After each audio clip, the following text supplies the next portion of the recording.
Welcome back to another technical deep dive here in the debug zone.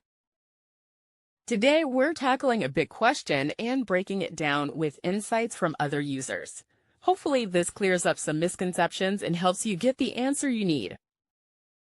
So, buckle up, stay a little curious, and let's jump right in.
And that's a wrap.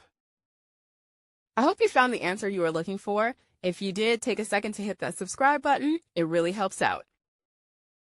And let me know in the comments which solution worked best for you. See you next time in the debug zone.